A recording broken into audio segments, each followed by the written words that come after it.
Friends, ये rubber plant है। क्या इस रबर प्लांट से रबर निकलता है?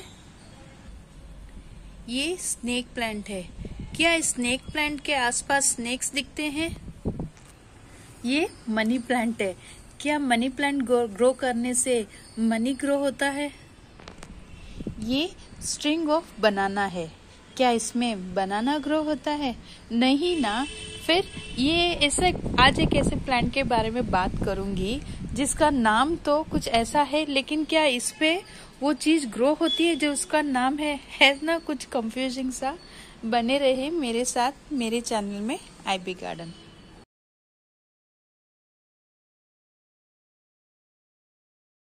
Hello plant lovers, welcome to my channel IB garden. Friends, आज मैं फिर आ गई हूँ एक नए प्लांट के इन्फॉर्मेशंस लेकर। चलिए देखते हैं वो कौन सा प्लांट है जो उस प्लांट का नाम है वो उस प्लांट पे ग्रो नहीं होता है। कुछ कंफ्यूजिंग सा है ना आज का वीडियो। तो चलिए देखते हैं किस प्लांट के बारे में बात कर रही हूँ। और वो प्लांट एक मॉस्किटो रेपेलेंट है प्लांट, यानी कि आप जहाँ पर लगा दो तो मच्छर का आना एकदम बंद हो जाता है। तो चलिए देखते हैं किस प्लांट के बारे में बात कर रही हूँ। अगर आपने मेरे चैनल को सब्सक्राइब ना किया हो तो आज कर लीजिए। हर रोज नए नए प्लांट्स के इन्फॉर्मेशंस लेकर आती रहती हूँ और छोटे छोटे टिप्स भी देती हूँ, जिसकी वजह से आपका गार्डन भी बहुत अच्छी तरह से एलिवेट हो, प्लांट्स अच्छे ग्रो हो और आपका गार्डन हमेशा हरा भरा हो, जैसे मेरा गार्डन ग्रो हो रहा है। So let's start the video.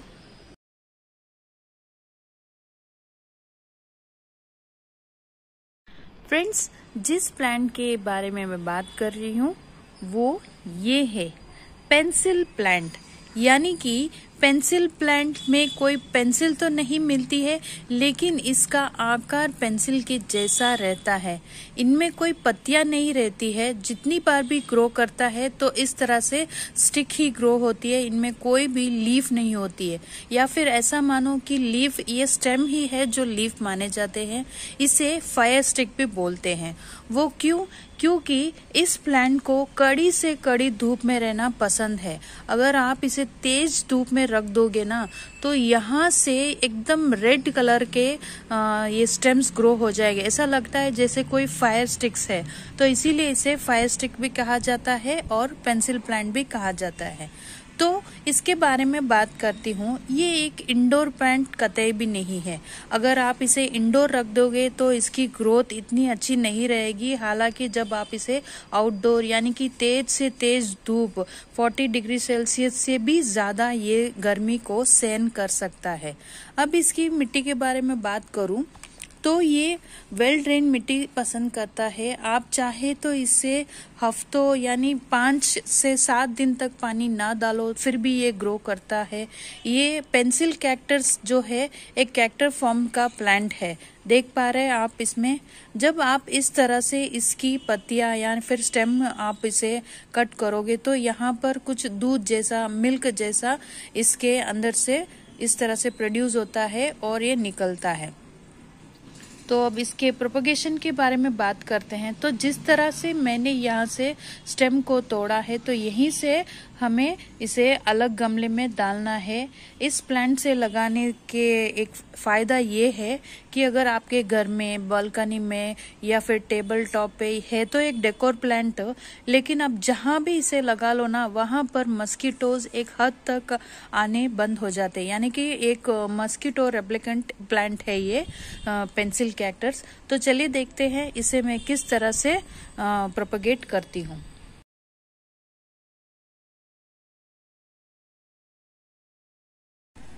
तो फ्रेंड्स, जैसे कि मैंने कहा ये एक कैक्टर फॉर्म का प्लांट है। इसे कोई फर्टिलाइजर की भी जरूरत नहीं रहती है। ऐसा नहीं है कि हमने वर्मी कंपोस्ट दे दिया है या फिर ढेर सारा बोन मिल दे लिया है, ऐसी कुछ खास जरूरत नहीं रहती है। लेकिन हाँ, इनमें कभी कभी पेस्ट का अटैक जरूर होता है। तो एक चीज का ध्यान में रखना है आपको, पेस्ट कंट्रोल के लिए थोड़ा थोड़ा नीम की खली जो है यहाँ पर सॉइल में आपको डालना है। अदरवाइज इस पे कोई पेस्ट नहीं लगता है, क्योंकि ये एक मस्कीटो रिपेलेंट है। तो जैसे इसका इस तरह से दूध जो फॉर्म होता है तो इन पर पेस्ट का लगना भी बहुत ही मुश्किल, बहुत कम चांसेस रहते हैं इन पर पेस्ट लगना। तो अब देखते हैं इसे किस तरह से हम प्रोपेगेट करते हैं। सबसे पहले तो आपको करना क्या है, जहां भी एक इस तरह की हेल्दी स्टेम आपको नजर आए तो आपको इस तरह से कट कर देना है। अब जैसे ही आप इसे कट करोगे तो ये देखिए फ्रेंड्स, इस तरह से ये इसमें मिल्क फॉर्म होता है।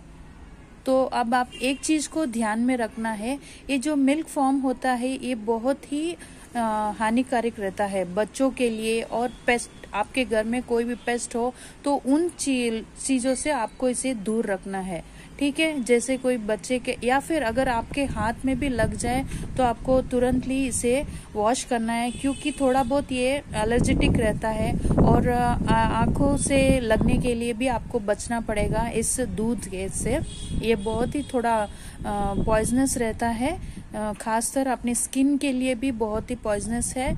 आंखों में ना जाने दे और बच्चों से भी इससे दूर रखें। अब इसे लगाना कैसे है, सबसे पहले तो आपको जैसे ही आप इस स्टेम को तोड़ते हैं तो 1 या 2 दिन तक इसे पानी में डालकर छोड़ देना चाहिए, जब तक ये पूरा इस तरह से जो मिल्की आपको नजर आ रहा है ये दूध जब तक पूरा क्लियर ना हो जाए तो आपको इसे पानी में डाल के छोड़ना है। फिलहाल मैंने इस तरह के 2 छोटे छोटे DIY बॉटल्स में मैंने मिट्टी यानी कि गार्डन सॉइल और थोड़ा सा कोकोपीट ऐड करके बनाया हुआ है। DIY पॉट है और मैंने यहाँ पर छोटे छोटे ड्रेनेज होल्स भी किए हैं, आप देख पा रहे हैं।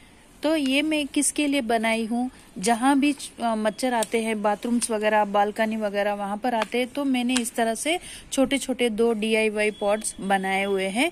और 2 दिन पहले ही मैंने इस तरह के इसके स्टम्प्स को कट कर दिए। जैसे कि मैंने आपको कहा था, इन स्टेप्स को डालने, मिट्टी में डालने से पहले आपको 2 दिन तक पानी में डालना जरूरी रहता है। फिर इस तरह से रूटिंग हार्मोन आप ना डालो तो भी कोई बात नहीं, ये बहुत अच्छी तरह से ग्रो कर लेता है, इसमें तेजी से रूट भी आ जाते हैं। तो रूटिंग हार्मोन की तो कोई जरूरत नहीं है। मैंने कम से कम 4 स्टेम्स इस प्लांट से, मदर प्लांट से मैंने तोड़ी है। तो आप देख पा रहे हैं फ्रेंड्स, ये DIY पॉट्स है और मैंने इनको मेरे बाथरूम एरिया, बालकनी एरिया में लगाने के लिए रखे हुए। हालांकि जहाँ पर प्लांट्स रहते हैं तो वहाँ पर तो थोड़े बहुत मच्छर का आना स्वाभाविक है, तो मैंने इस DIY पॉट्स बनाए हैं तो वहाँ पर मैं इसे लगा लूंगी और मच्छर काफी हद तक कंट्रोल में रह जाते हैं।